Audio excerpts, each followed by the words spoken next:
Hey guys, welcome back to the channel. My name is Andrew. I'm a doctoral student in organizational psychology, and today I thought I'd start a new series where I'm going to discuss some of my favorite and most influential books. And to get this series started, I thought I'd discuss one of the books that has most influenced me in my life, and that's the book by Stephen R. Covey, The 7 Habits of Highly Effective People. So it's one of the few books that I've actually read multiple times that I seem to go back to really reflect on some of the main teachings. And so today I wanted to go over the different habits that he discusses in the book and touch on the 4 habits that most influenced me. And then more importantly, I want to discuss actual practical tools that you can use to help develop these habits in your own life, so that at the end of the video, you'll have a toolkit, so to speak, of actionable tips and tricks that you can use to become a more effective and more well-rounded person. So with that said, let's get right into the first habit, which is the habit of proactivity.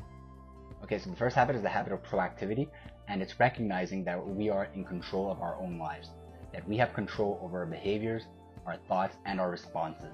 Between what happens to us, so the stimuli that we experience, our environments, and the response that we exhibit to those environments, to those stimuli, we have choice. And that choice is very powerful, and it's a gift that we need to embrace. When someone is rude to us, we can respond and be reactive to what they're telling us. We can respond from a place of hurt, of misunderstanding. We can have the feeling that we might want to retaliate. Or on the other hand, we can be proactive and decide that we're not going to let the event ruin our day. We're going to respond from a place of dignity, of grace, and take the high road in that situation. Likewise, if we're in relationships or with our partners and things aren't going quite how we would want them to be, we'd like to be in a more loving relationship, a relationship that's filled with passion, with sparks, with activities that we both enjoy. We can take it upon ourselves to actually develop those characteristics that will make our partner fall in love with us once again. That we put the onus on our behaviors, on our actions, to become a more loving partner, to embrace the behaviors that will lead our partner to really revel in our relationship once more. So proactive people don't wait for things to happen to them. They recognize that it's their responsibility to make things happen and to seek the opportunities and to exhibit the behaviors proactively that will lead to the results that they want. And that is hard-coded in the language that proactive people use. Proactive people don't use language like I can't, or I will once I have, or I should, or things that are wishful thinking and that are really exterior focused. They will use language like I will exhibit the behaviors, I will achieve these results, I am going to be a better father, a better partner, I will develop my skills by doing X, Y, and Z. So it's really hard-coded into the way they communicate and they think about themselves, and the onus of responsibility is really placed on them, their behaviors, and their actions. So it's really a paradigm shift whereby you focus more on what is within your control, your mind, your reflections, your emotions, your behaviors, and progressively let go of the things that you can't control. So proactive people are very concerned with their circle of influence, on the things that they have control over, on the behaviors that they can modify, that they can change, that are within their control, and they let go of this kind of circle of concern, which is the environment, the people, other people's reactions, their feelings, the results that they have much less control over, where a lot of people kind of operate from a mindset of I will be happy when, I'll be happy when I achieve my promotion at work. I will experience something different once I've moved out of my current situation. Whereas proactive people will use language that is much more action-oriented and places the onus on themselves and their behavior. I will put in the extra hours at work to reach my promotion. I am responsible for my actions, I'm responsible for my feelings, and so I will never compromise on honesty. I will be true to myself, to my principles, and everything else that was within my control, I will be hardwired to understand that the onus is on me. But how do you go about developing proactivity? How do you become a person who embraces language and embraces control over the things that are important to them? One of the first things we need to do is identify how we're communicating about problems or about areas of development in our own lives. So think back first to a problem you might be having at work, whether it's in a relationship, in your personal life, school, whatever it may be. Think back to a problem, and when you're thinking about the problem, try to visualize the outcome, visualize all aspects of the issue. Really pay attention to the language that you are using. Are you using language that is outside of your area of concern? So again, on other people's behaviors, on expected results, on the way that others are talking to you, or on external circumstances that are really outside of your control? Or is your language much more focused on things that you can control, on your behaviors towards this situation, on how your thought pattern has affected the way that the situation unfolded and see really whether or not you can modify your language to be more action oriented and focus around the things that you can control to alleviate or to fix the problem, so to speak. So a common example and a lot of things that I've seen from my friends or family or colleagues even is that a lot of people struggle with fitness and getting active. And one of the common complaints I hear a lot is that there simply is not enough time.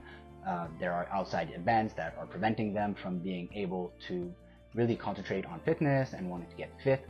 And a lot of time what you hear is this kind of wishful thinking or future outside control type of language. So things like, well, I would work out if I had more time, or I'll start next Monday. I would just need to have access to a gym that's not in my area, and then I would start working out. All of these things are outside of their control, outside of their circle of influence. So if you're in a similar situation and that's one problematic that you're trying to get over, getting fit, getting a promotion, whatever it may be, shift away from this type of wishful thinking language and start using more action-oriented goals that put the onus on your own behaviors. Recognize that you could, for example, wake up 15 minutes earlier to go for a quick jog every morning. That's within your control. You could decide to actively deprioritize certain of your hobbies or other activities, or you could work on developing good time management skills so that you have the foresight to really prioritize the activities that are the most essential to you, like being physically fit, eating well, etc. And we'll talk a little bit more about this later on in the video, but prioritizing fitness and mental health and physical rest and all that good stuff is definitely a game changer in your life, so don't skimp on that. And so if you're really trying to develop your proactivity, I do encourage you to sit down, take a piece of paper, a pencil, whatever it may be, and sit down with yourself for a few moments, reflect on your thoughts, your feelings, your behaviors, identify how it is you've been thinking about the problem. When you do this over time and repeatedly, and you really focus on developing these, again, action-oriented terms that put the control and the onus on your own responsibility as the driver of your life, and reflect on future problems, on future situations from a place of it's my responsibility, it's my control, I am responsible for how I will respond, behave, and think in each of these given situations. Alright, so moving on from the habit of proactivity, the second habit is about starting with the end in mind in our own lives. It's about visualizing the end of our journey, the end of our lives, and trying to reflect on what we want to have accomplished, how we'd like to be remembered, and the impact we might have left on the world. Now, this sounds a little bit dark maybe, but it's a really powerful frame of mind to put yourself in, and it's really going to help you develop a framework to understand the actions, the behaviors, and almost the step-by-step process and the impact that you want to have left on your life once the journey is over. So a way to do this that's pretty often suggested and that I encourage you to at least try for yourself is to do a funeral exercise. Imagine you're attending your own funeral, whether that be 4 years, 5 years, 10 years, 15 years from now, and you come face to face with yourself. There's your family members, your friends are all gathered around you to pay homage to your life, and you need to reflect on what would you like others to say about you? What is the mark that you want to have left on your close surroundings, on the world, on your life? Do you want to be remembered as a great father, as a caring friend, as an accomplished professor, an accomplished individual, a great businessman? And doing this funeral exercise where you're kind of face to face with your own mortality and the end of your life is a good way to think about and visualize the process of what it is you need to get done within your life for you to feel the most accomplished. And this idea is kind of predicated on the thesis that everything in the world is created twice, once in the mind and once in the physical. A good example of this would be starting your own business. So before the business is ever actualized in the physical or in the actual tangible world, people sit down and they reflect on and visualize the business going through. And the same can be true about a vacation. Very rarely do people on a whim decide to go on a vacation without planning anything. So essentially starting with the end in mind is about applying these concepts to our own lives, and it's really about having the foresight to sit down with yourself and get really true and real about what it is you want to accomplish out of this life and the things that the actions, the concrete behaviors that will get you to your goals, and becoming a leader of your own life. Because a lot of times we're stuck managing our lives as opposed to really leading our lives. Managers will be stuck on the day-to-day, managing crises, doing things effectively, doing more, striving for success, and just trying to do a lot of things. And doing lots of stuff is great, but it won't serve us if it's not aligned with the things that we ought to be doing to reach our desired objectives. To get to where we want to go, we first need to know where it is we want to go. And that's where developing this blueprint, having personal leadership is definitely key. And so again, just to reiterate, the habit of personal leadership is really about going beyond just managing our lives, beyond just doing a lot of things, but make sure that we're doing the right things. Okay, so as I said at the beginning of the video, I'm also going to focus a lot on practical tools and how we can put these habits into action in our own lives. How do we begin with the end in mind, and how do we develop more personal leadership? So one of the great ways, and that Stephen Covey discusses a lot in his book, is to sit down with ourselves and write a personal mission statement. Now, what is a personal mission statement? It's really about asking yourself and reflecting, deciding what are your core values, reflect on your person, who it is you want to be, what it is you want to accomplish, your core values, and write those down on paper. So for example, in your family role, you might want to be a good father, one that's caring for your kids, a good partner for your wife, for your husband, always reflecting on how it is that you want to be remembered at the end of your life. And so by the end, you should have a nice written piece of writing that is your personal mission statement that will serve as the blueprint which with you will orient your life, your decisions, your actions. And it's really important to remember that although you've written this once and that you've gotten clear about your life, your direction, and you have kind of this guiding light for your behaviors, it's not a one-time and all type of deal. Writing a personal mission statement is a constant ebb and flow between life, between how you change, how your priorities shift, to see whether or not your life and your behaviors are currently well aligned with your mission statement. Come back to your personal mission statement, reflect on it again. Are your behaviors in line with how it is you want to be remembered by the end of your life? So if you take anything away from the second habit, is to get clear about your objectives, get clear about your life so that you are remembered in the way that you want to be remembered. Okay, so far we've talked a lot about being proactive and having control over our lives, our behaviors, and really being in the driver's seat, having a good vision of where we want our lives to go so that we're not only in control of our lives and our behaviors, but we're also orienting our behaviors, our thoughts towards our valued goals, our valued objectives, so that at the end of our journey, we're where we want to be. And now for the habit 3, it's all about putting first things first. So this third habit really says that, okay, now you know that you need to be the one doing the things that need to be done. You know what it is that you want to do. Now, in the third habit, go out and do those things. As Stephen R. Covey wisely says in his books, organize around your priorities. And to organize around your priorities, Stephen R. Covey suggests using this kind of Eisenhower matrix, whereby on the rows you have whether or not a task is important or non-important, and in the columns you have whether a task is urgent or non-urgent. First cell, we have tasks that are both important and urgent. These are things like fires, crises, pressing appointments. In the second cell, we have equally important things, but that might not be urgent. These are things like prevention work, fitness, relaxation, meditation. These are all things that might seem and are critical, but that there's no really pressing urgency to get these things done. And in the third cell, we have urgent but non-important tasks. So things like phone calls, emails that just pop up appear, sometimes some meetings that are scheduled, people that come and talk to us and interrupt us. And lastly, in the last cell, we have things which are both non-urgent and non-important.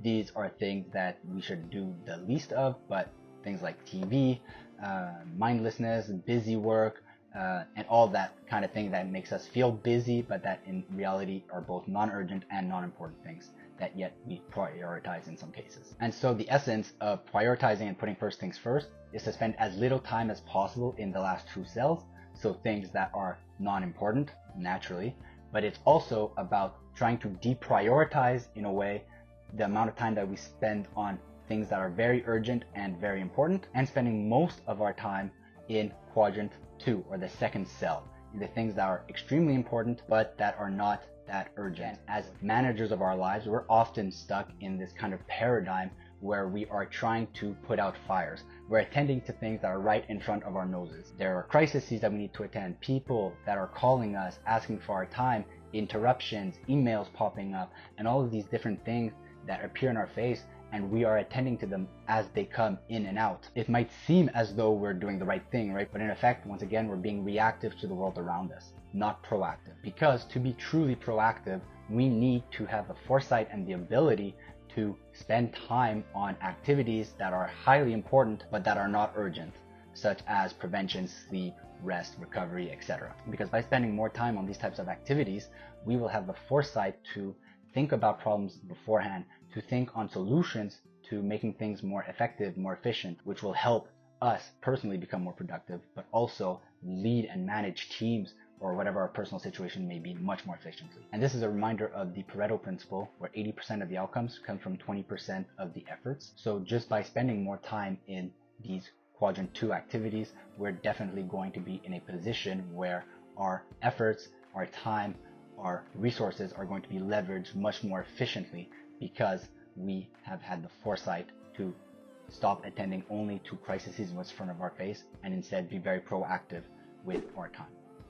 Let's look at how we can actually prioritize our schedule around those activities, because again, I want to give you guys a lot of actionable tools and really real life, hands-on, practical things that you can do to really implement these habits in your own lives. So I've been using a technique for some time now that's called time blocking, and that Stephen R. Covey also discusses in the book. And I've talked a lot about time blocking and how I time block my own calendar in a video somewhere around here or here. So feel free to watch that as well if you're interested. So the idea behind time blocking your schedule is to first start with your blank schedule and think about your non-negotiable priorities. So again, these should be coming from quadrant 2 activities. So in your business role, you might want to spend Wednesday afternoons for an hour or two reviewing current business trends, your organizational tools, and spending time on developing a new productivity system for the organization that will really leverage everyone's time so that they can be much more productive. Again, in your family role, you might want to build a deeper relationship with your children. And so you decide that on Saturday mornings and on Tuesday evenings, you're going to be teaching them how to cook. And even for yourself, you will need time to review your personal mission statements or draft one if you haven't already, going back to what we discussed in habit 2. So you might want to block out a chunk of time within your week for self-reflection to see whether your behaviors and the current decisions you're making in your life, if they're well aligned with the way that you want your life to end up. Now, if for some reason you've time blocked your calendar, you've looked at everything you need to get done, and you're quickly realizing that no matter what you do, you are still very overwhelmed, well, this can be a little bit of a red flag or a little bit of a notice that you might be taking on too much for yourself to handle. If you're finding that it's absolutely impossible for you to prioritize exercise, fitness, rest, eating properly, your relationships, and that your entire time, your entire being is on putting out fires, that is definitely a sign that you're taking on too much and you need to reflect again on your goals, your priorities, and on perhaps delegating certain tasks to other people. And that's perhaps one of the most profound things that I read in the book personally, whereby Stephen R. Covey said that we all delegate to either time or other people. So whenever we accomplish anything, we are either using up our own time, so delegating to one of our most, if not the most valuable resource that we have, or we can delegate part of the task or the whole task to someone else to do it for us. So to conclude, if you want to put first things first and prioritize your schedule effectively, I would really suggest time blocking. And if you're finding that you are still taken aback by too many crises, then I highly suggest you delegate certain of those tasks to other people so that you can leverage your time much more effectively and manage your schedule in a way where you're going to be prioritizing the most impactful and effective activities, which are those, again, from quadrant 2.